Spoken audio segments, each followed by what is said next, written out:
Os Buffalo Soldiers foram soldados afro-americanos que serviram principalmente na fronteira ocidental após a Guerra Civil Americana. Suas principais tarefas eram ajudar a controlar os nativos americanos das planícies e do sudoeste, capturar ladrões de gado e comerciantes ilegais, além de proteger colonos, diligências, vagões e equipes ferroviárias. Seu lema era: "Nós podemos, nós vamos".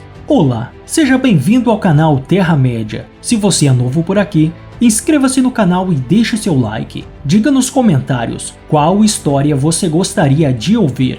A carnificina da Guerra Civil havia esgotado severamente o número de soldados. O exército precisava de mais homens e precisava de uma nova forma de organizá-los. Em 1866, então, o Congresso aprovou a Lei de Reorganização do Exército, possibilitando a incorporação de afro-americanos em suas tropas, porém, sem que de fato se juntassem aos batalhões já existentes. Assim, 6 regimentos foram criados que posteriormente se tornaram 4, 2 regimentos de cavalaria e 2 de infantaria, totalmente segregados para homens de cor. Esses soldados receberam os piores equipamentos militares e cavalos velhos, mas mesmo assim lutaram em quase 200 confrontos militares enquanto os Estados Unidos avançavam cada vez mais para o oeste, ganhando o apelido que simbolizava sua bravura e ferocidade nas batalhas: Soldados Búfalo. O apelido Soldados Búfalo foi supostamente dado ao regimento pelos nativos Cheyennes, que lutaram contra eles nas guerras indígenas, devido ao fato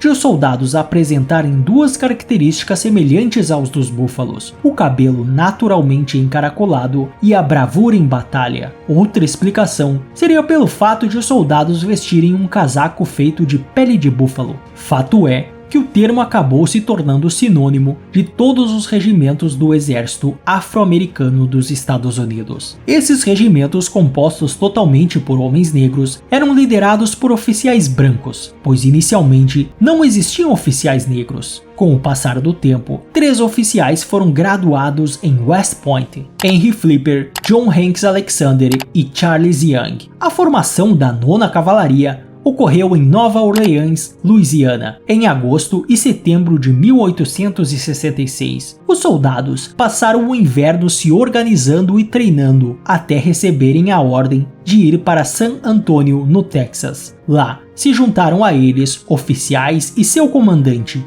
o coronel Edward Hatch. Treinar os soldados inexperientes e quase sem instrução da 9ª Cavalaria foi uma tarefa desafiadora, mas o regimento estava disposto e pronto para enfrentar qualquer coisa quando foram enviados para o oeste do Texas. A principal missão dos soldados era proteger a estrada de San Antonio a El Paso e restaurar e manter a ordem em áreas habitadas pelos nativos americanos, muitos dos quais estavam frustrados com a vida nas reservas indígenas e com promessas quebradas pelo governo. Assim, os soldados Búfalo, que já enfrentavam suas próprias formas de discriminação pelo governo americano, foram incumbidos de remover outro grupo minoritário em nome deste mesmo governo. Já a 10ª Cavalaria estava em Fort Leavenworth, Kansas, e era comandada pelo coronel Benjamin Garrison. A concentração foi lenta, em parte porque o coronel queria homens mais educados no regimento e em parte por causa de um surto de cólera no verão de 1867. No mesmo ano, o regimento foi enviado a Fort Riley, no Kansas, com a tarefa de proteger a Pacific Railroad, que estava em construção na época. Antes de deixarem Fort Leavenworth,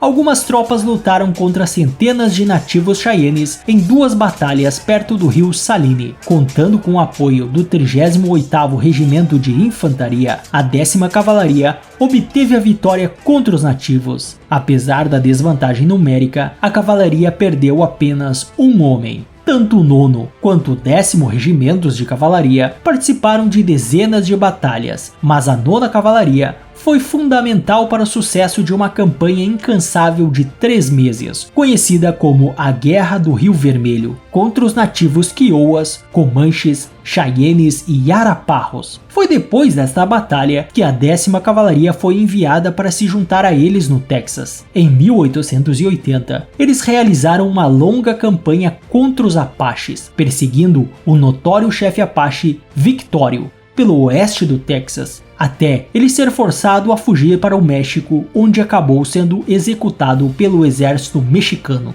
Algumas tropas da 10ª Cavalaria conseguiram resgatar o tenente-coronel ferido George Alexander Force e o que restou de seu grupo de batedores presos em um banco de areia cercado por nativos americanos no rio Aricari. Algumas semanas depois, as mesmas tropas enfrentaram centenas de nativos em Beaver Creek e lutaram com tanta bravura que foram agradecidos em uma ordem de campo pelo general Philip Sheridan. Em 1880, o 9º e o 10º Regimentos de Cavalaria haviam minimizado a resistência indígena no Texas, e a 9ª Cavalaria foi enviada para o território indígena no atual estado de Oklahoma, ironicamente, para impedir que colonos brancos se estabelecessem ilegalmente em terras indígenas. A 10ª Cavalaria manteve os Apaches sob controle até o início de 1890, quando se moveram para Montana. Cerca de 20% das tropas de cavalaria dos Estados Unidos que participaram das guerras indígenas eram de soldados búfalos. Eles não lutaram apenas contra os nativos americanos, mas também combateram incêndios florestais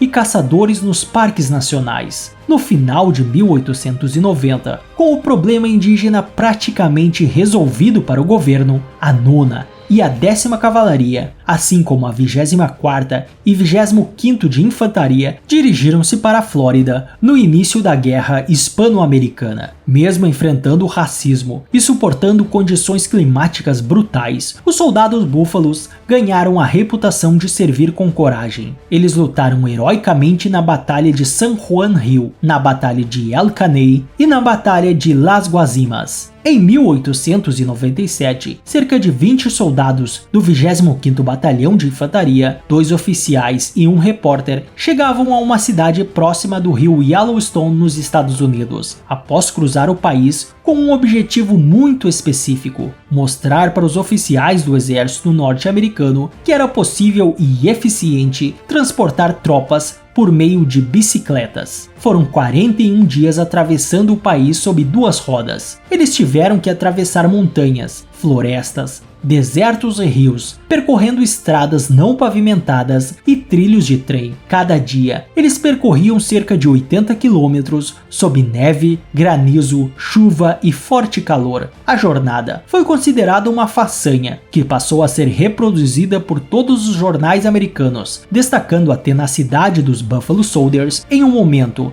em que a sociedade norte-americana estava completamente dividida pelo racismo. Alguns anos mais tarde, o exército decidiu dissolver o corpo de ciclistas ao perceber que a infantaria mecanizada era o futuro da guerra. Os 9º e 10º Regimentos de Cavalaria serviram ainda nas Filipinas no início de 1900. Apesar de provar o seu valor militar repetidas vezes, eles continuavam a sofrer discriminação racial. Durante a Primeira Guerra Mundial, eles atuaram principalmente na defesa da fronteira mexicana. Posteriormente, ambos os regimentos foram integrados à 2ª Divisão de Cavalaria em 1940. Eles treinaram para a implantação e combate no exterior durante a Segunda Grande Guerra. Os 9º e 10º Regimentos de Cavalaria foram finalmente desativados em maio de 1944. Já em 1948, o presidente Harry Truman emitiu a Ordem Executiva 9981,